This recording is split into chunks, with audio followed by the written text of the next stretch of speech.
Let's talk a little bit about bricks and mortar right now. If one visits Christopher Newport University, and I have done that very recently, there's building going on up there. The place I had just left in Missouri was putting pressure on us not to have too many F's and D's. And I wanted to know whether excellence was going to matter. At one point in the interview, I asked him a question about the academic standards. I put it to him this way.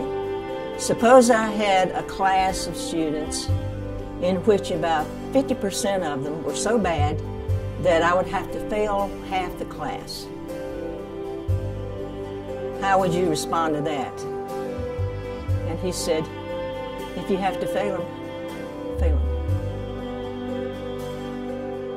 When we first started building, I used to do, in the context of one of my classes, a drum circle. And we would go out on the lawn and have this great drum circle. And the year that they were building the DSU, we were out there in front of these girder, the steel girders are sticking straight up in the air, and the students and I are on the lawn and with our drums and different rhythm instruments, and we're just playing along. And all of a sudden, I began to hear this sound that was in the rhythm that we were in, and I look up, and one of the construction workers is at the top of one of those steel girders with a big old hammer, and he is pounding on the steel girder and drumming with us.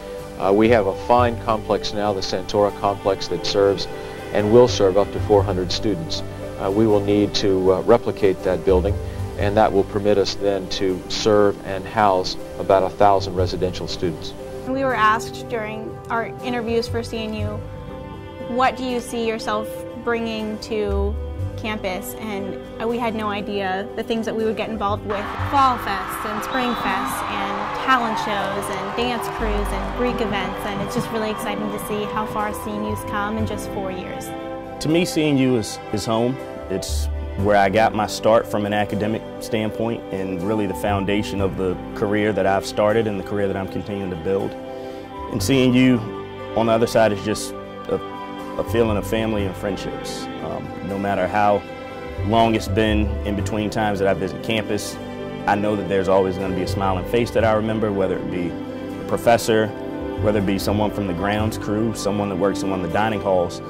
It's amazing how no matter what, you always feel connected and you always feel like you're home. Why it's important to remember it, because you need to know where you came from. Every human being needs to know, where did I come from? What's my background? What's my history?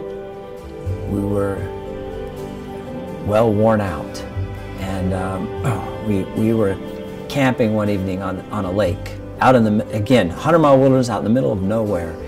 I woke up well before the sun, as the sky was beginning to turn colors in the morning, and I kindled the fire and sat back by the fire and looked down, and the students were all asleep.